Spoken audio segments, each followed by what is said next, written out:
Stolen Nation back again. Yo, listen, today we're going to talk on the downfall of Nando's, man. Now, listen, we've all had a cheeky Nando's in our lifetime, man. It doesn't matter if you had lemon and herb or if you like the spicy side. Now, listen, back in my prime time, Nando's was my go-to, man. I look at cheeky Nando's with a girl. You just couldn't go wrong, man. Like, it wasn't too overpriced. And I've actually not been there in a minute, but apparently Nando's has fallen off, man. I'm not too sure, but we're gonna go check it out and see what the people are saying about Nando's, man. What does modern Britain taste like? Ask anyone under the age of 40 today, and you'll get a very specific answer. Nando's. What is it about a flame-grilled chicken chain with Afro-Portuguese roots that allowed it to conquer the British high street and heart? How did a restaurant born in Johannesburg, inspired by the flavors of Mozambique, somehow become the default setting for first dates, post-gym meals, and pre-cinema rituals across the United Kingdom? Hey, listen, like I said, Nando's cinema. As a first date, back in my prime time, that was a spot, man. I'm telling you, bro. Obviously, you had TGI Fridays too, but no, TGI Friday, that's another story, man. This story begins thousands of miles away in Rosettenville, a suburb of Johannesburg, South Africa, back in 1987. It was here that two friends, an entrepreneur named Robert Brozen and his Portuguese-born friend Fernando Duarte, walked into a humble local takeaway called Chickenland. They ordered the restaurant's signature dish, flame-grilled chicken marinated in a fiery, zesty peri-peri sauce, a sauce made from the potent African bird's eye chili. That single bite of chicken sparked a light bulb moment for Brozen and Duarte. They knew instantly that a taste this good was too special to stay hidden in one small corner of Johannesburg. They bought the restaurant, renaming it Nando's, the short version of Fernando, in honor of Duarte and his firstborn son, who shared the name, and so the journey began. They expanded across South Africa, building a reputation for delicious, consistent, and charismatic food. From the start, however, the brand's true destiny was to go global. In 1992, Nando's landed in the United Kingdom. The British casual dining scene at the time was a world of beige. Your choices were largely limited to pub grub like Scampi and Chips, high street so-called Italian chains like Pizza Hut, or American imports like McDonald's. Bro, even Pizza Hut, man. Even Pizza has fell off, bro. I swear the UK, all we've pretty much got now is got McDonald's. I don't even know if anyone even goes to Burger King and stuff. Like, we've actually got nothing over here, man. Unless you want to go like get your Jamaican, your Chinese, and hey, we've fallen off, bro. The market was crying out for something new, something with a bit of personality. The first UK Nando's opened in Ealing, West London. For years, it was a slow burn, building a cult following one plate of chicken at a time. But by the time the new millennium rolled around, Nando's had evolved into something far bigger than just a chicken shop. It had found the perfect recipe to tap directly into the heartbeat of British youth culture. To understand the explosion of Nando's in the 2000s, you have to understand that it wasn't an accident. It was the result of a perfectly balanced formula, a holy trinity of food, vibe, and price that no one else had managed to crack. First, the food itself. Peri-peri chicken was the ultimate Trojan horse. It was exotic enough to feel special, but it was still, at its core, chicken and chips. And listen, I want to know, what do you people think, man? Some people think that, when you get the spicy version, it loses all its taste. It's no longer got like a taste about it. It just feels like spice. Some people, hey, listen, if you go to Nando's and you get lemon and herb, bro, you need to. I'm not gonna disrespect no one in it. But all I'm gonna say here is, listen, grow up, man. Go. A dish no Brit could ever find intimidating. The real genius, however, was in the customization. The periometer, with its scale from plainish to extra hot, was a stroke of brilliance. It handed control to the customer, turning every meal into a personalized experience. It created tribes within friendship groups. Who was brave enough for extra hot? Who was a lemon and herb loyalist? It sparked debate, banter, and a sense of ownership over your order. Combined with bottomless frozen yogurt and self-serve soda fountains, it felt generous and empowering. Second is the vibe. Nando's created a new category, fast casual. It wasn't a pub, so you didn't have to be over 18. It wasn't a greasy takeaway, so you could feel good about eating there. And it wasn't a stuffy restaurant with waiters hovering over you. Each Nando's featured unique, colourful South African art and was filled with the sounds of Afro-Luso music. It felt vibrant, authentic, and a world away from the sterile corporate branding of its competitors. And third is the price point. Nando's hit the absolute sweet spot. It was affordable, but not dirt cheap. It was a step up from McDonald's, but significantly less expensive than a visit to Pizza Express or Zizzy. For students, young professionals, or families, Nando's was the perfect solution for quality without breaking the bank. This combination created a space that was uniquely classless and universally welcoming. In one restaurant, you could see a family celebrating a birthday, a group of teenagers on a day out, a couple on a date, and a famous footballer grabbing a takeaway. Nando's had become a great British unifier. By the late 2000s and early 2010s, something incredible started to happen. Nando's transcended from being just a popular restaurant to a legitimate cultural landmark. This transformation was fueled by two of the most powerful forces in modern culture: music and celebrity. UK musicians, particularly from the burgeoning grime scene, began to adopt Nando's as their unofficial canteen. The trend of name-dropping Nando's in lyrics or interviews became a sign of authenticity. This connection felt so powerful because it was a genuine reflection of how people felt about the brand. Hey, yo, you know what I'm thinking though, yeah? Like, you know what this shows me? That when you like look to like launch something, yeah, from what I've noticed so far from like all of the big organizations, yeah, is like they always target the youth, like the younger generation. And like it makes sense, yeah, because like if you target the younger generation, they're gonna grow up with that same brand. Like even if you look at clothing, like for example, you got like, even though a lot of people say it's fell off now, like hood rich, trap star and stuff like that was pretty much targeted to, the younger generation. They grow up with it. Then the other generation that are younger than them see them wearing it, and then they're gonna just join it, and it's like a cycle from there. And when you like look to create something, give the consumer an option, rather than it just being this one specific thing. Give them like an option for them to choose from, so it gives them like a sense of um like like they've got a choice to make rather than it has to be one particular thing.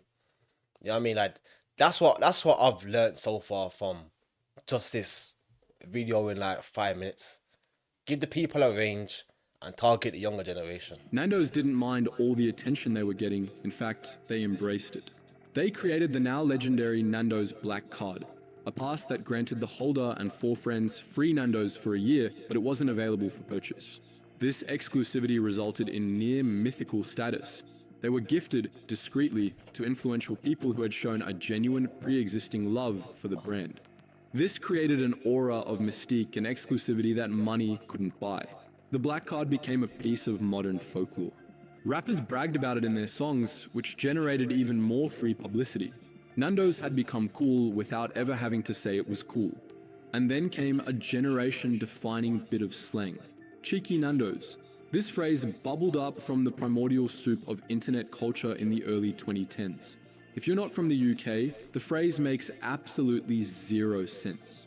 When social media was really starting to get a stranglehold on UK pop culture, the cheeky Nando's was right there at the forefront. The beautiful, absurd truth about it is that no one could properly explain it, and that was the entire point. Cheeky, in this context, is a vibe. It's a little spontaneous, slightly indulgent act of fun. It's the decision to go out for a bite with your mates when you probably should be studying or saving money. The meme exploded internationally.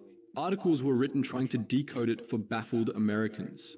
The more the outside world was confused, the more Brits leaned into the madness. Going for a cheeky Nando's with the lads became a perfect, ironic encapsulation of a certain type of British youth culture. Once again, Nando's played it perfectly. They rode the wave without ever trying to steer it. No cringeworthy ads with actors saying, "Let's get cheeky." Nothing like that.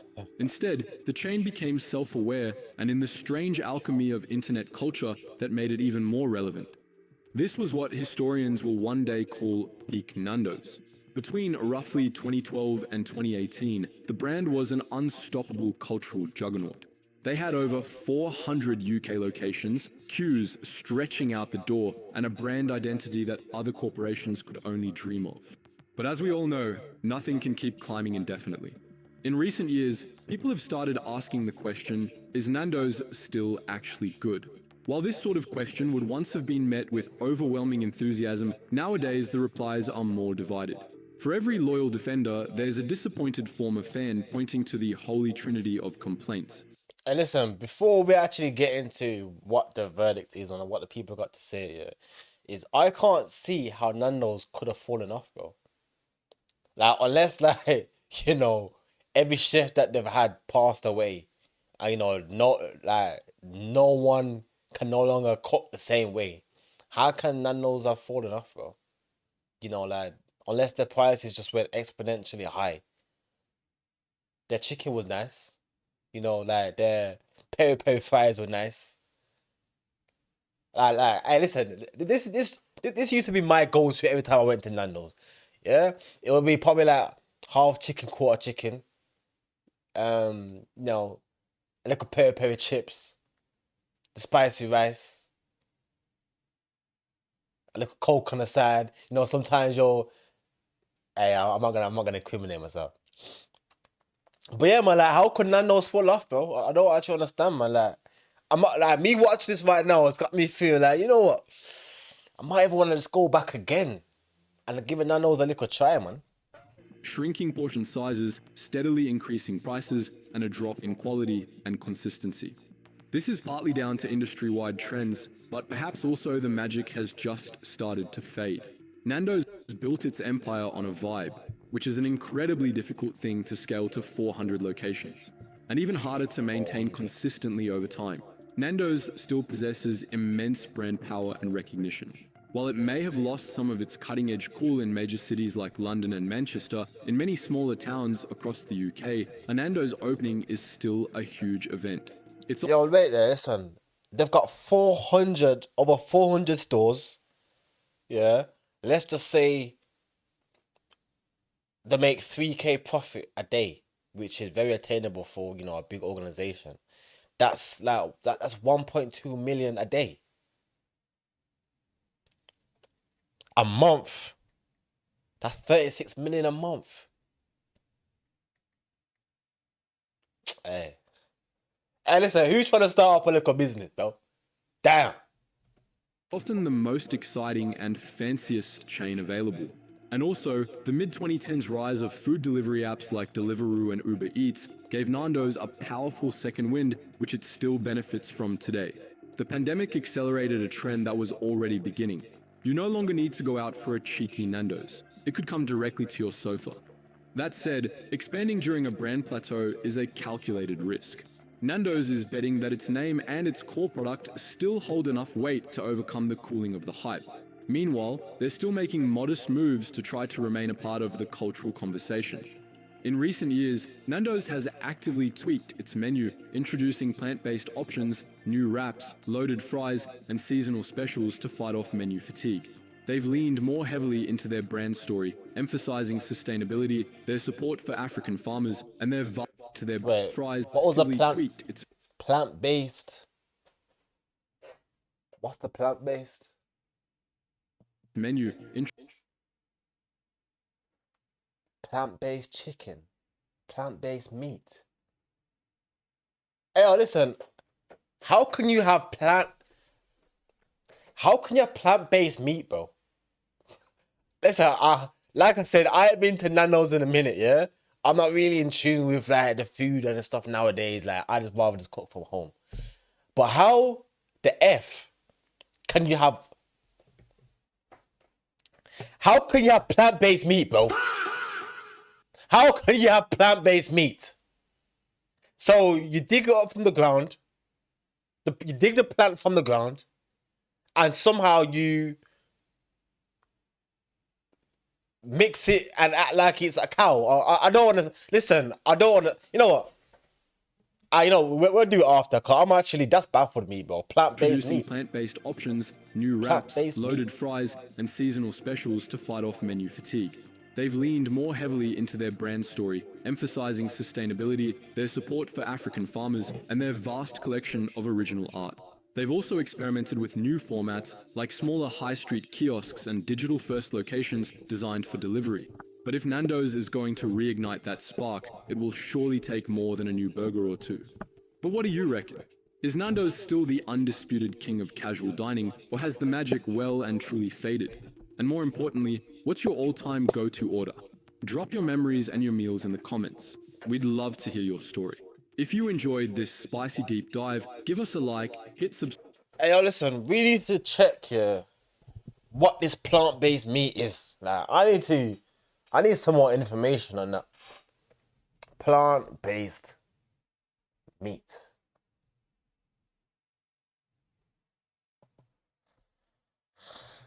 Plant-based meat. What is plant-based meat, bro? This isn't beef mince. Bro, what is plant-based meat? That is not making sense to me, fam.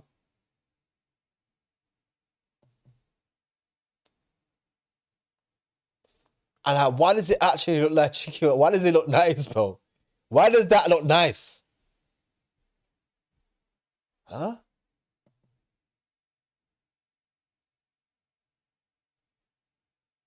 Edge.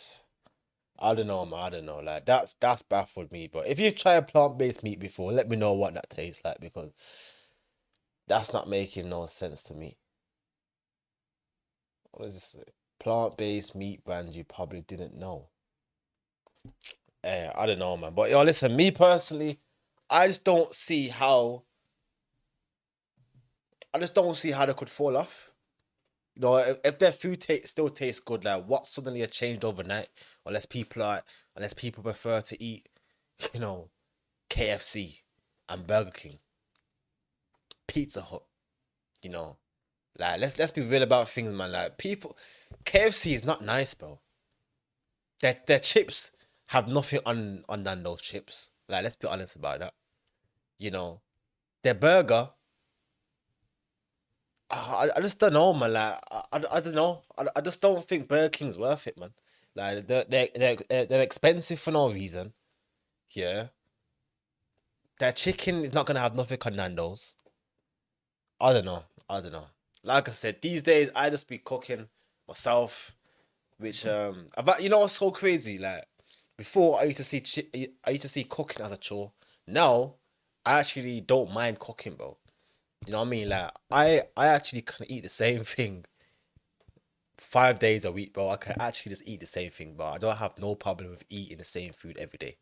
You know what I mean? As long as I know I'm eating.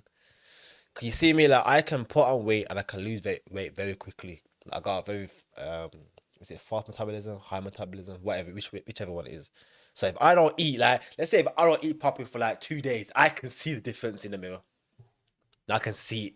You get me? But if I eat good, I can put on the weight good as well. You know, obviously you can see in the background, I've recently got like a tower where I can do a pull-up.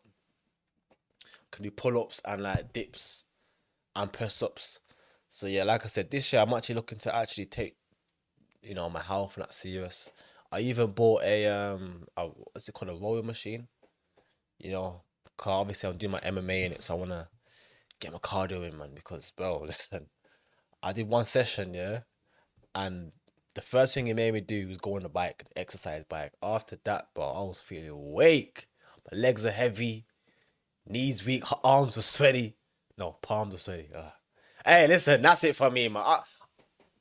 In conclusion, I still think Nando's is still up there in it. Although I've not tried it, I'm not gonna put KFC and Burger King above Nando's in it. But let me know what you guys think in the comment section. If you like the video, like and subscribe. Peace. I'm out.